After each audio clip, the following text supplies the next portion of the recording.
Sekolah swasta elit di Jalan Baru Perjuangan RT 04 RW 11 Marga Mulia, Kecamatan Bekasi Utara, Kota Bekasi, diduga bodong. Kini sejumlah guru yang mengajar di sekolah tersebut mundur massal. Pasalnya, mereka bekerja di luar job desk. Mereka mengaku, pihak sekolah, kerap memberikan tugas-tugas di luar dari pekerjaan sebagai guru. Pihak sekolah yang dimaksud dalam hal ini adalah kepala yayasan sekaligus diduga menjabat sebagai kepala sekolah. Seorang guru bernama Salsabila Syafwani mengatakan, berdasarkan hal itu, membuat dirinya bersama rekan seprofesi di sekolah tersebut menjadi resah. Kami dikontrak sebagai staf pendidik, tetapi terkadang kami diberikan tugas di luar job desk guru, kata Salsabila kepada awak media pada Senin, 16 Juni 2025. Tugas di luar job desk yang dimaksud Salsabila yaitu seperti penugasan kepada asisten rumah tangga. Sementara itu, guru lain bernama Anissa Dwi Zahra mengaku pernah ditugaskan membeli ayam goreng untuk anak pemilik yayasan. Saya juga pernah disuruh membeli ayam fried chicken ke Jatiasih. Padahal di sini juga ada, kata Anissa. Saya sudah komplain, tetapi pihak yayasan tidak tahu alasannya dan akhirnya saya lakukan. Imbuhnya. Meski kerap diberikan uang tambahan, tetapi Anissa tetap menyampaikan keberatan. Hal senada dikatakan guru lain bernama Raihan Tri Wahyudi.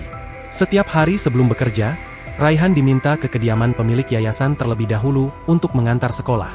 Setiap hari sebelum bekerja, saya harus ke rumah beliau, pemilik yayasan, untuk mengantar anak-anaknya berangkat sekolah, kata Raihan.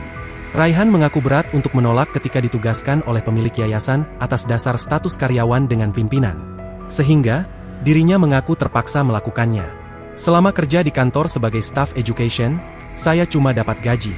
Tetapi, kebanyakan saya bekerja di rumah beliau, pemilik yayasan, yaitu mengantar anak-anaknya ke sekolah, tempat les, dan belanja, jelas Raihan.